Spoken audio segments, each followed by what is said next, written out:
Намаз оқыдым дегеннен кейін біз толық тура жолда емеспіз. Сосын Алла Тағала бізді тура жолды үйретеді. Тура жол деген жаңағы сіз күніне 5 уақыт намаз оқысаңыз, Аллаға серік қоспасаңыз, зікірлерді таңғы кешкі жасасаңыз, сонымен бітті деген сөз емес. Күніне Алла Тағала бізді неше түрлі жағдайлармен сынайды. Мақсат сол жағдайлармен сынаған кезде бізге тура жолды үйреткісі келеді. Тура жолдың мінездерін. Сол сынақтардың кезінде мен тура жолды көрсету керекпін. Мысалы, Бақара сүресінде Алла Тағала айтады: "Валанаблуаннакум бишайин минал хауфи". Міндетті түрде, ей иман келтіргендер, сендерді емтиханнан өткізіп сынаймыз. Немен? Бишайин минал хауф. Сәл қорқытамын сені. Жұмыстан шығып қалайын деп жатқан сияқтысыз. Сокращение деген болады, қысқарту. Сол кезде сізден андай ой болса, енді қайтем, ризық қалай болады екен, жұмыс енді қалай болады екен, квартира, светті қалай төлейді екен ойға кетсеңіз, сіз осы күнге дейін Алла Тағала көрсетіп жатыр. Сен осы тұрғыдан тура жол жоқ сенде. Ризықты Алла беруші деген түсінік теоретически бар, теориялық. Бірақ ол жүрегіңде жоқ. Өйткені жүрек өзінде бар нәрсені істетіп жатыр. Енді қайтем, үйіңе келесің, жұмыстан шығарып жатыр. Сізбен қоса әйеліңізден жерде тура жолда болмайды қазір. Осыларды түсінбеймін, неге сөйтеді екен? Алла Тағала ешкімді кінәлама, проблема сенде. Проблема сол сәтте менде тұр. Ешкім кінәлі емес. Адам алейхиссалам ағашты кінәлаған жоқ қой жәннатта. Проблема адамның өзінде. Сол секілді жаңағындай сәл қорқытамыз сені. Сол қорқытқан кезде тура жолдасың ба? Жоқ, не нәрсесің? Сондай-ақ біз сені бір айыбыңды ашқым кеп тұрған жоқ дейді Алла Тағала жерде. Мен саған осал тұстарыңды көрсетпекшімін. Сенде жақсы мықты характерді қойып бермекшімін. Мысалы, біздің бойымызға әркімді Алла Тағала жаратқан кезде белгілі бір мінездермен жаратқан. Дүниеге келген кезде менің табиғатымда неше түрлі бір мінездер болуы мүмкін іште. Бірден кейін ұрып жіберетін, қарсы еткізетін, айқайлап жіберетін. Алла Тағала сынақ үшін жаратады. Сосын бір адам келіп мені ашуландырған кезде тура жол ашуланбау. Ол мені ашуландырайын деп отыр. Мен ашуланбау керек. Сол жағдайда тура жол. Жаңағы намаз ол болды, мен баған оқығам оны 5-ді. Мен қазір 5 мен 2-дің арасында тұрмын.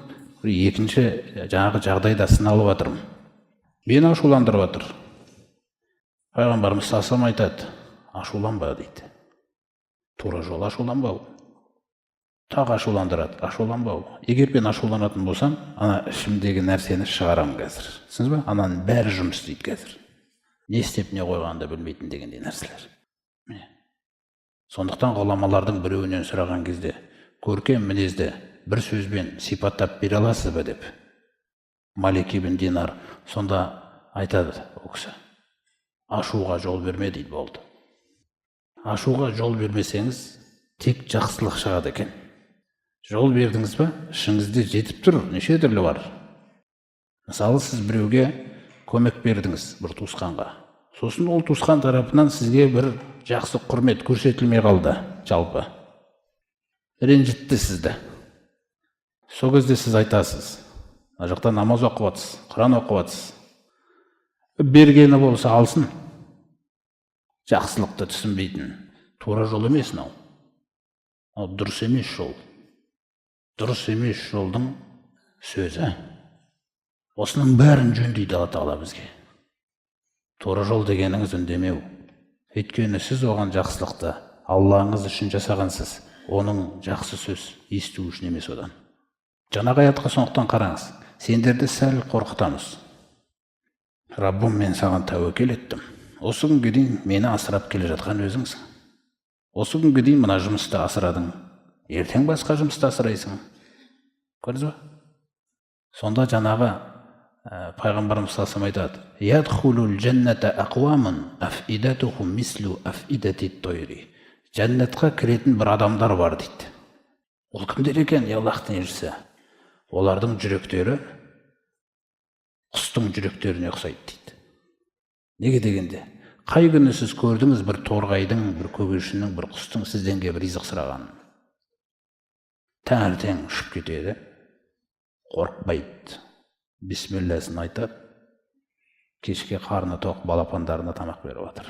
Ол ешқашан сізге жалынбаған, ешқашан күнін сізге қаратпаған ол торғай. Ал енді мен жаңағы жерде отырсам, енді қайтайым депті. Міне, бұл тұсым, бұл қырым тура жолда болмағаннан кейін, ол маған проблема жасайды бұл нәрсе. Менің нервқа байланысты, бауырға, ұйқы безіне байланысты ауруларды жинайтыным осы тура жолдың болмағаннан. Сендерді сәл қорқытамыз. Сосын уәл-жуғи, аш қалдырамыз біраз. Тамақ болмай қалуы мүмкін, айлық бұрынғыдай болмай қалуы мүмкін. Сонда Алла тағала осының бәрін мен істеймін дейді. Көрдіңіз ғой? وَنَقْصٍ مِنَ الْأَمْوَالِ وَالْأَنْفُسِ وَالثَّمَرَاتِ. Сондықтан сендерді тағы да кемітіп, жандарыңнан біраз кемітем. Бір туысқанды алып кетуі мүмкін. Біреулердің сәбиі жетінеп кетуі мүмкін. Күллесі Алланың даналығында, Алла білетін істеп отқанын, немесе денсаулықтан кемуі мүмкін. Жемістеріңнен кемітем. Былтыр 2 күшті берілген, биыл бермейтіндей. Сонда мына сөзге қараңызшы. Жаңағы сынақтар келген кезде қайсысы біреулеріміздің көңіліміз түсіп, қиналып, сөйтіп жатқан кезімізде Алла тағала оп-оңай қарайды да «Ва башшири собирин» дейді. Пайғамбарымыз саллаллаху алейхи айтады: анау шыдамдылы, сабырлы, төзімділерін ғана қуандыр дейді. Мыналар қалды сол бетінде. Міне тура жол деген. Сосын айтады: «Улаика алейхим салаватун мир раббихим». Міне соларға Алланың тілегі болады дейді. Алланың салауаттары болады дейді соларға. Қараңыз. Және Алланың рахымы да соларға болады дейді да. Сосын мына сөзге қараңыз, немен аяқтайды? «Улаика хумул мухтадун». Және солар ғой тура жолдағылары дейді. Олай болса, сабыр, ұстамдылық жоқ кездерде мен тура жолда емеспін. Міне бұл Құран осының бәрін түзеуді қалайды да.